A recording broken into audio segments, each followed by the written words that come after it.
listener production. Hey, Chris Spyrou with you. Welcome to The Briefing. Before I get into introducing this deep dive, let's take a little trip down memory lane.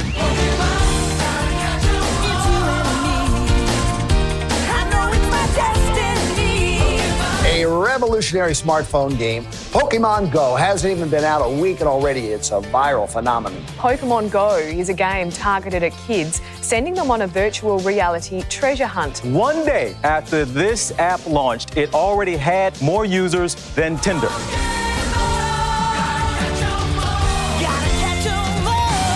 It's been 8 years since Pokémon GO, the mobile version of the iconic game, took the world by storm. In its first year, over 200 million people flocked to download the app, hitting the streets around the globe to find the little creatures, and today there's still around 90 million active users trying to catch them all. But now, it's come to light that the game's developers, Niantic, have been using its players for the past 5 years to train what it's describing as the next frontier of AI. That frontier is all about developing a large geospatial model, which, for anyone who's confused, like I was, is an advanced AI system that helps computers, robots, and other machines comprehensively map and better navigate the physical world. For tech heads, developments like this are celebrated as an evolutionary step for artificial intelligence, and for some gamers, it's a pretty exciting development because it's making their online experience all the more real. But some are concerned about the transparency of it all, and ultimately, what could happen if this tech goes beyond the gaming world? So Pokemon Go was a scam. They have been taking the data from Pokemon Go and using it to build one of the largest geo models for navigation ever. If they needed a place further scouted out with more people to go there, they would just put events or Pokemon there. They would have Pokemon Go players run out and do the mapping for them. This is wild. Joining me now to unpack it all is freelance games journalist Harry Kalogirou. Harry, welcome back to The Briefing. Before we get into all the concerns, what is an AI model? An AI model, like a broad scope term, is an AI-based model, obviously, so artificial intelligence, that's typically used to aid in development. So it can mean a number of different things depending on the context. But obviously they're relatively self-thinking, self-powered to some extent, and can usually generate content as well. I just want to understand, how is Niantic using player data to build its AI model at the moment? From what they've talked about, it seems like there's a feature in Pokemon Go and other games as well that players can opt into to scan specific public locations to feed that into what they're calling their large geospatial model. So I think they're using that to create new AR or augmented reality experiences for their games, which are obviously, if you've played Pokemon Go, which had a complete stranglehold over the entire world when it came out, they are sort of mixed reality, augmented reality. They take place in real world spaces. So obviously a game like Pokemon Go, which is accessible in so many different countries and can be played in so many different locations, the man hours and effort that they would have to go to collect all of that data would be so difficult. So I think they're sort of using it to have a more accessible array of and more accurate recreations of these spaces in the real world, which lets them play with those spaces more and sort of work out what they can do with them in augmented reality and expand Pokemon Go and what the game is. Niantic has said that they receive about 1 million fresh scans from users a week, and that forms part of their intelligence building. And that's been a real sticking point for a lot of people who are pointing to this and saying that this is a scam and that people's private data has been mined and been scraped inappropriately. Do you agree with that? I think it's interesting. I think anything that you sign up for nowadays that requires, your email and some personal details, you're sort of having to hand those over to get into it anyway. And they have those terms and conditions boxes that people hit without reading. And in terms of like the ethics of it, Niantic has specifically said that it's something that you have to opt into, and players have to actually go to these publicly accessible locations, willingly take a photo and send it through to scan. I guess the angle of using players, or quote unquote using players to help develop the game and sort of contribute to that AI model. This is something that is like so common in games outside of Pokemon Go, like even just as simple as playtesting or like what's called early access games. Developers use players and the general audience who engage with the product to inform development all the time. So I don't know. I think on one hand, you could maybe consider it a little bit shady. On the other, like, it isn't a concept that is new to the industry. Maybe it is in the sense of like AI and contributing photos and scans, but it's been a long, long time that players have been interacting with projects that are in development or constantly in development to improve them and build them bigger and things like that. It's about efficiency, really. And look, I think upon reflection, maybe the difference here with Pokemon Go is that for a period there in 2016 and, maybe a year or so after, it kind of had mainstream appeal. It wasn't just the gaming community or gamers per se that were on the platform, that were playing the game, were playing the app. Do you think, with all that in mind, a company should be seeking more direct consent from users before going on to use their data and use these scans, for example, to build bigger tech and develop AI? I think so. I mean, it depends how much of it is like happening on Niantic's end when people are using the app without, purposely opting into it.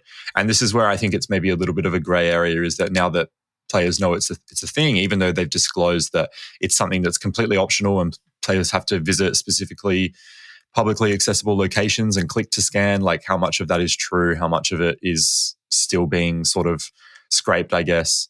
It's a tricky one. It is absolutely one of those things where Pokemon Go has had so much mainstream appeal when it came out, and I'm sure a lot of people who played it then are still playing it now. Maybe they don't play other games where these things are quite common. So many games nowadays, actually I would say more games do it than don't, track your data. They track player data to gather data on their next projects or industry trends, market trends, player trends, that sort of thing. So people who are more into the industry and sort of play, console gaming and stuff as well are going to be more used to that sort of thing.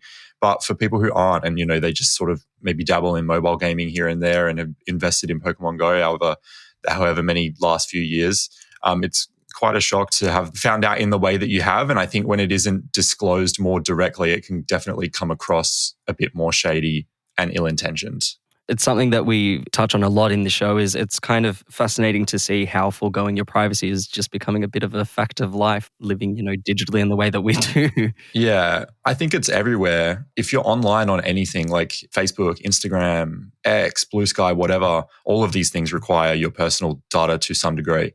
With this model that Niantic are building, I really don't think it's much worse, or I don't even think it is worse than giving your data to Facebook or any of the other big social media platforms that so many people use. And look, in their blog post that they put up, they were kind of explaining what this large geospatial model is all about. And it's ultimately designed to help computers, and I'll quote them here, help computers, quote, not only perceive and understand physical spaces, but also to interact with them in new ways. What does that mean? I think the goal of this system ultimately is to have more detailed recreations of these spaces and more information on how they're built, what they look like, and to be able to feed those into a system that can interface those with the game and say, look, this is what's possible in that space, or these are the routes that we could go with AR in this particular area. And obviously, like I mentioned earlier, like it would be so hard for Niantic to get people on the ground in all the spaces that the game is playable and get these like adequate scans or photos that this model can use that informs, what they can and can't do in those spaces with augmented reality. And I guess that exact sentiment is what's got security experts really stressed out about this. The fact that we are feeding this kind of AI model that's going to have really intricate knowledge of public spaces.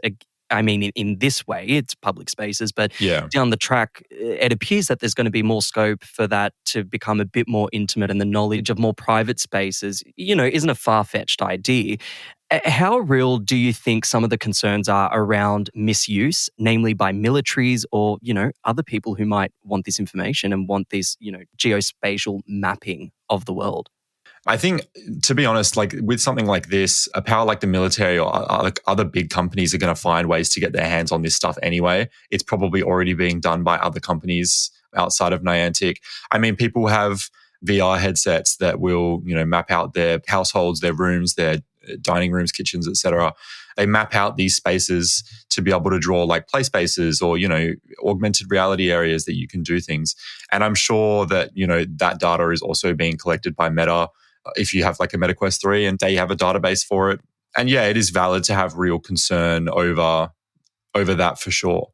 But I think ultimately, if you are really, really concerned about it, do research. Like, what do they want to capture? What for? Why? And understand the products that you're buying and what you're engaging with. Because the reality is that like the world is becoming less and less prone to keeping that sort of information secure. People are more willing to hand it over. Otherwise, these social media platforms and, these VR headsets that require you to map out your rooms and require Meta accounts wouldn't be as successful as they are. Yeah, absolutely. And it's definitely, a personal decision that people are making. I guess from the tech developer's point of view and the gaming point of view, it's all about the user experience and enhancing the user experience. And where these concerns are coming from is when that tech and that information isn't being used to boost user experience and being used for something else. It's fascinating. It's layered. It is also terrifying. Harry, thank you so much for joining us on The Briefing. My pleasure. Happy to be on. Freelance games journalist Harry Kalogirou there, chatting all things Pokémon GO and AI.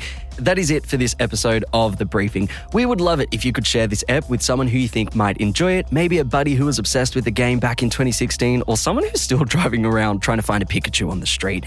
And look, if you want to keep up with our other content, you absolutely can. Be sure to check us out on Instagram at The Briefing Podcast and on TikTok and YouTube. Just search Listener Newsroom.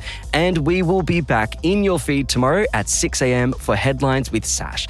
I'm Chris Spyrou. Catch you next time.